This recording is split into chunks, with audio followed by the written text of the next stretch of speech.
Good morning, everyone, and welcome inside the Red Earth Production Studios. We got an impromptu. Meg stopped by the studio. We're just coming off vacation.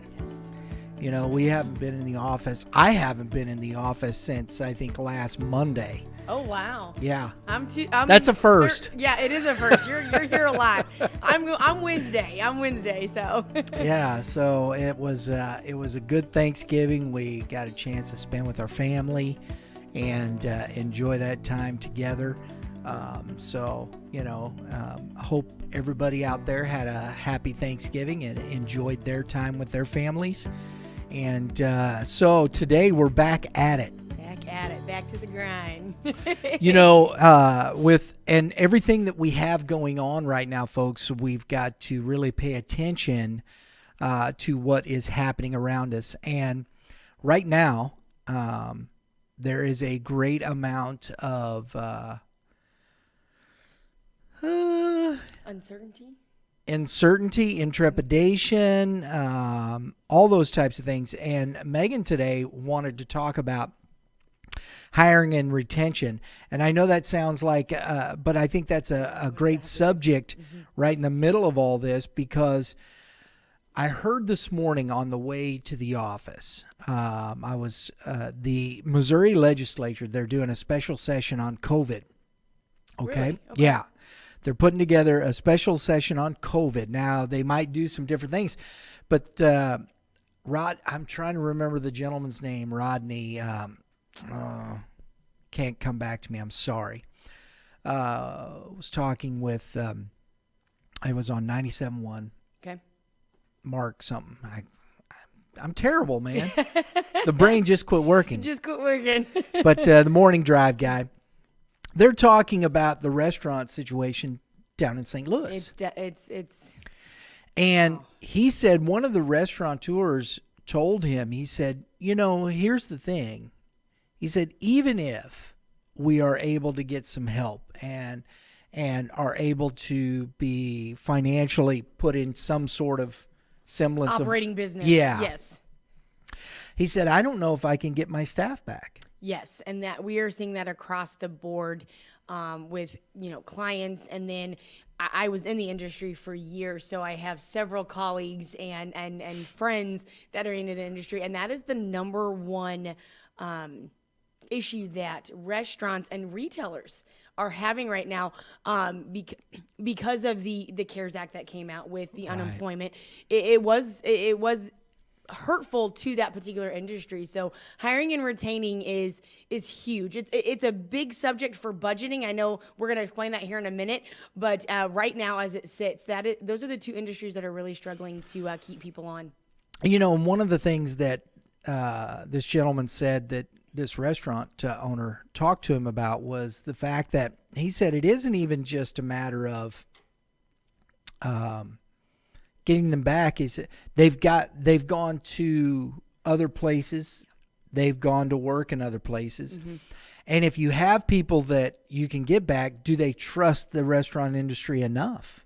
Right. Is there a real trust factor in, if I come back to work here, can I make the money I need to? Can I support my family long term? Because what are the restrictions? Where is that? Because regardless of what anybody likes to think about or say, especially waitresses, work off of tips. Right. Their income is basically, commission or tips. Yes. That's what it's based off of. And so with the, the dine-in restrictions and them, going back and forth, halting it, bringing it back on. So there's a level of trust. Can I make the money that I need to support my family and pay my bills? It is a huge question out there right now. Exactly. Unfortunately. So here's a few things to remember. Let's talk a little bit about the hiring process. It can be stressful. It can be stressful in a time where there's not, uncertainty and political craziness. It can be it can be stressful. I know in my experience, it was one of those, you hire 5 and hopefully 1 sticks. And so over the years, you learn how to, navigate through those. And one important, I think the biggest thing that I learned over my years is, 2-step interview process. You are not, as a GM, I like to think that my judgment is, wonderful. But, having that second opinion, they're always going to, ask different questions. They're always going to see a little bit different personality traits in that person. So we're really, those two people to sit down at different times, to sit down with a potential hire, and then, collectively making that decision, whether it's another manager or a business owner, or maybe a team member that you say that has really good judgment on, personalities can help you navigate through that process. It really makes a difference. And long term, and keeping those team members on, retaining them, and building that loyal base. And so when you're setting those things in motion, they're putting together a questionnaire. Yes. Developing the questions that you want to ask. There are companies out there. There are templates out there that you can find, right? Several, yes. So, and that's it, honestly, that's a quick Google search. I can honestly say that I've used it in the past. So that's a quick Google search. And going into an interview with a plan, not just grabbing a piece of notebook paper and sitting down and coming up with questions, having a strategic plan and at least 3 to 5 questions to start that and open up the conversation. Because of course, I would think any potential applicant's going to be a little bit nervous. So, having that plan in place to start the conversation is going to be very helpful. Because when you're hiring, I think it's tough, because if you haven't done hiring, and this is why HR is such a big business. Such a big business, yes. If you haven't done hiring before, what's the question? And what are you hiring for? What are the questions that are going to bring out the answers you need to hear to determine whether that individual is right for the position? Absolutely. And that's a good point. You don't want to put somebody that's not going to succeed in that position. They might be, better suited for this position. You might not be looking for that, but they might be better suited for that. So to have that nice little bench, that's always a nice plan in place.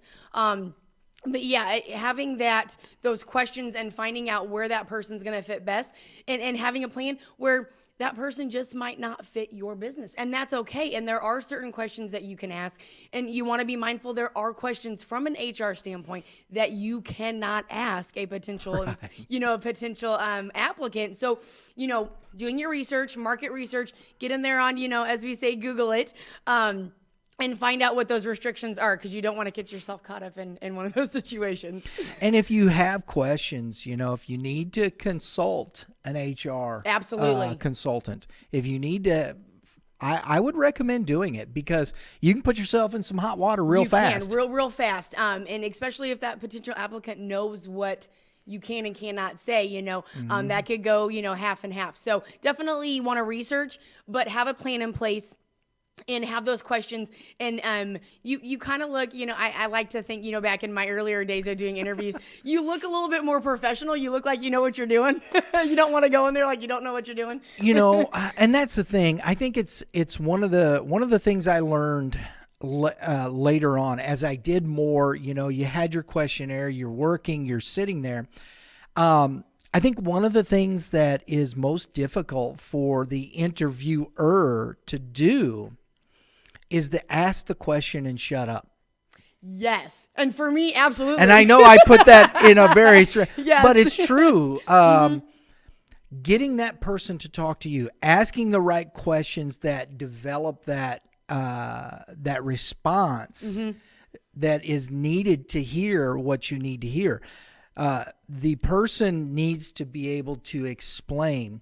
And I think it's one of the best things I learned is if I could not get them to respond or bring about a conversational piece to that, that was a very difficult thing, especially if you're dealing with if you're dealing with customer service. You need that personality to come back to you. They need to interact with your client or your guest or your customer, whatever the case may be. So yeah, that is something I learned over the years, because obviously I am a talker. And so it was hard for me to you'll answer the question for them sometimes. Yes. Yeah. And honestly, in my experience, that leads to a bad hire. Yes. You need to sit back and let them talk. Yeah. Don't be afraid of silence. I had a boss tell me that at one point. Megan, don't be afraid of silence. Let them talk. You will learn what you need to know about them, which again creates a great hire, and you can retain them. And that's what an interview is. It's about them interviewing for the position, Right. not you telling them what they need to do and go, okay, Right. come work for me. Very true. That's not what it's about. And it's hard, especially when you're in the customer service industry or you own a business.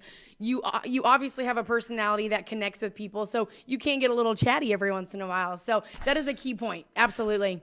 And there's nothing wrong with the conversation. Absolutely not. But be careful not to answer the question for the employee, Right. for your interviewer or interviewee. There we should go. say. Yep. There it is. I'll spit it out in a minute. So let's talk about retention. You have a new hire. All statistics tell you that retention is more cost effective Yes. than hiring. Absolutely. Yes. By far. By far, yes. On average, in any industry, you can spend anywhere from $400 to $600 on hiring a team member. That interview process, you're going to have to pay that other person to help do that second interview process.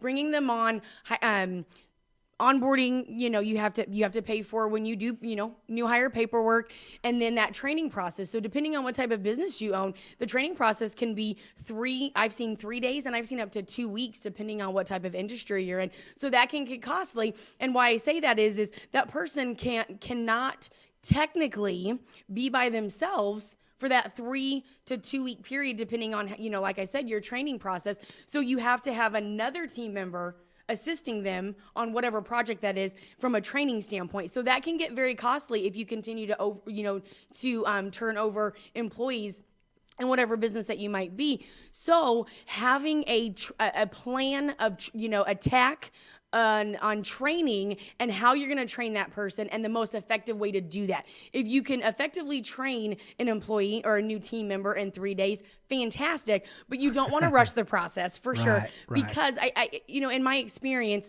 nothing is more frustrating for a new employee or a new team member that you've hired on to be thrown into a position that they're uncomfortable, they don't know how to do. Most employees, they're not going to ask those, what we say, and you don't want to be unpolitically correct, but those dumb questions, they're afraid to, because they don't want to be, they don't want to get in trouble, or they don't want to, look bad in front of the new boss. So, making sure that there's a plan in place to train effectively a new employee, that is going to be, I think that, honestly, in my opinion, the biggest retention that's going to help retain those employees. And I think you can grow a great team. Well, the comfort level that you need to have in the process, because you have that initial sitting down, talking, going through, whether it's you have HR videos, you have the initiation procedures, how the job works, all whatnot. that you're going through to make that person feel like they can ask a question. Yes, they don't feel for lack of a better way to put it, they don't feel stupid asking a question. And nobody should ever feel that way. A question, if you miss something, whatnot, you cannot make somebody feel bad for asking a question. Even if it was something that was there or whatnot, it doesn't matter. They need to feel comfortable in asking a question, because that develops a relationship with the employer-employee that says, it's comfortable. I'm here to help you. I'm here to develop the relationship that will create a work environment. Yes, a positive work environment. That Absolutely. will bring success. Mm-hmm.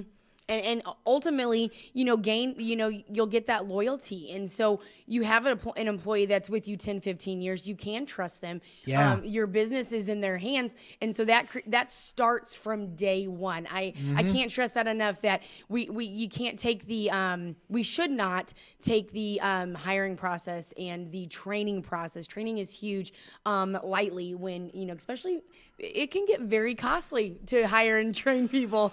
You think about what it does to your budget. Absolutely. It affects it like that. When you are continually turning over staff.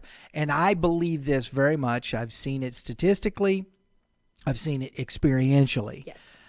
It takes at least, you're at the minimum 6 months Absolutely. for a new hire to become comfortable in the environment, to be comfortable with their surroundings, be comfortable with the management staff, to learn the personalities, to get acquainted with everybody, and just the procedural things that are necessary just to do the job. Yes.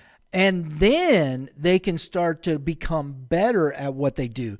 And that's the thing. We want this staff member, whatever it is, we have almost this expectation that they're going to be this all-star.